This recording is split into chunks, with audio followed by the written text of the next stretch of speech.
Wagwan people, right here, as I told you before, I got my breadfruit. I got a couple of breadfruit that I brought back from Jamaica. Now you have to understand now, in order for this thing to get turned, and what I mean by that is get a little ripened, you gotta let it lie in the sun for a bit, just like it lies on the tree in its natural state. So what I'm gonna do is I'm gonna be plopping this up top here. I'm leaving this one here. And it's gonna probably take roughly about a couple of hours just sitting in the sun, and it's gonna get ripened. It's gonna be nice and sweet on the inside. So all the sugar is gonna be caramelizing, and it's just gonna make it taste awesome.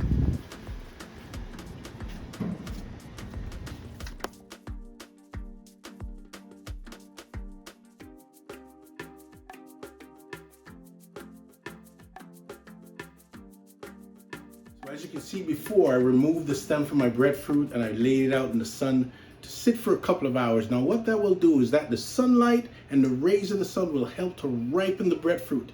Removing the stem, getting it all ripe in the sun for a couple hours, this is what I'm left with. So I've got my two breadfruit here, okay? After sitting out in the sun for a while, and I'm gonna be baking them. I'm gonna be putting them in the oven at a 400-degree temperature.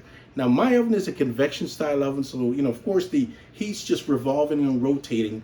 And as you notice here, I've got two different sizes.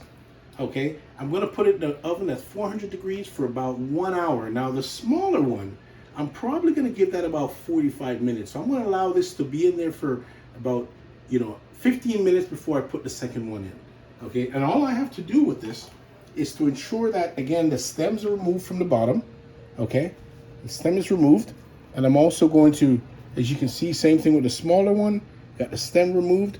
And all I'm gonna do right now is I'm gonna be putting an X in the top of this. And the reason for that, I'm just showing you the X, just gonna put a nice X in the top of that. And the reason for that is I wanna allow for steam to escape. So the steam is gonna go through the bottom, right through the where the stem is removed, and it's gonna escape through there. So it creates a bit of an oven-like atmosphere inside, but the steam's gonna be able to escape, all right? So here we go. I'm gonna be plopping it. Now some people use foil, wrap this in foil. I'm gonna just put it right on top, and I just put somewhat of a dripping tray underneath in case something drips, and allow that to sit in there for about 15 minutes before I put the second one in.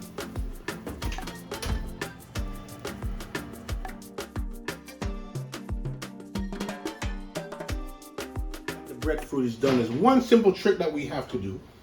First and foremost, we have to remove it from the oven. It's nice and baked. It's been sitting in the oven for an hour. And as you can see, the X is opened up, so it's created a ventilation system. We're just gonna turn it on the side. You can see all the steam coming out of there. And the one little tester we got, if we stick the knife right in the belly and the knife comes back out easy, it's ready to go. That's our tester. So now we're gonna get the breadfruit all peeled, sliced, and ready to fry them, because that's gonna be the magic. Before you peel that breadfruit, you gotta allow it to cool a little bit, otherwise it's gonna burn you.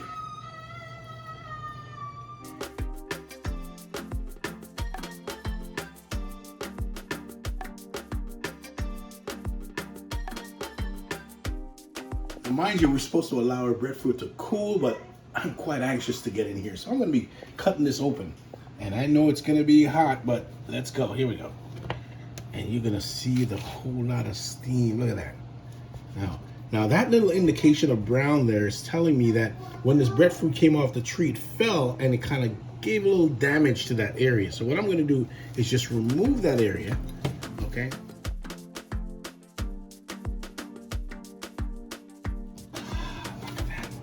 Look at that loveliness. Peel this breadfruit, but in order for me to do that, I have to get a little tea towel here to hold underneath, because trust me when I tell you, it is hot.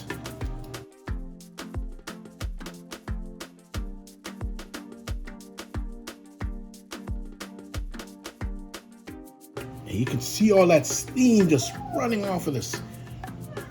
Whew.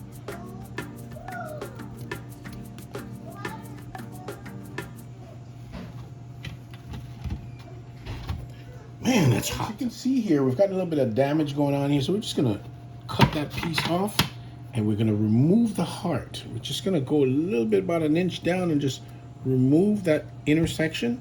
And once we do that, then we can just cut it up into slices. got it, just place it on a board here.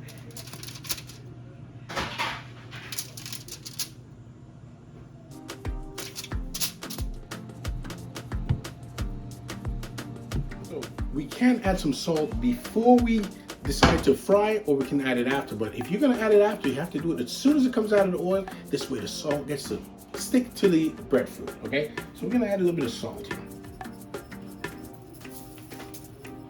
Fry and get that golden brown texture. You use the oil of your choice. It could be canola oil, vegetable oil, sunflower. It's your choice. In this case, I'm using canola for today. I'm just gonna add some oil to the pan because I want to get my breadfruit nice and golden brown.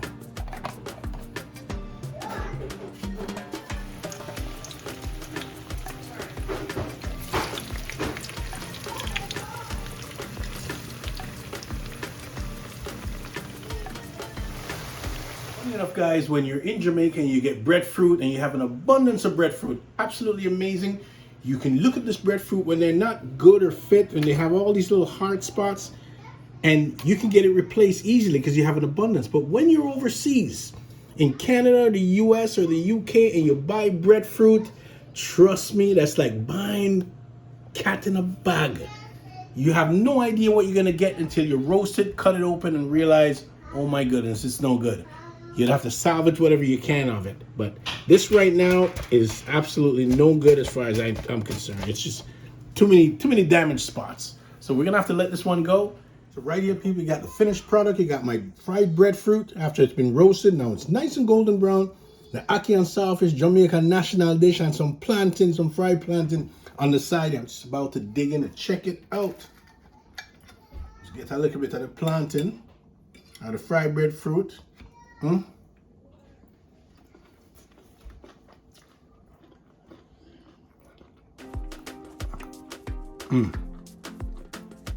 National dish indeed.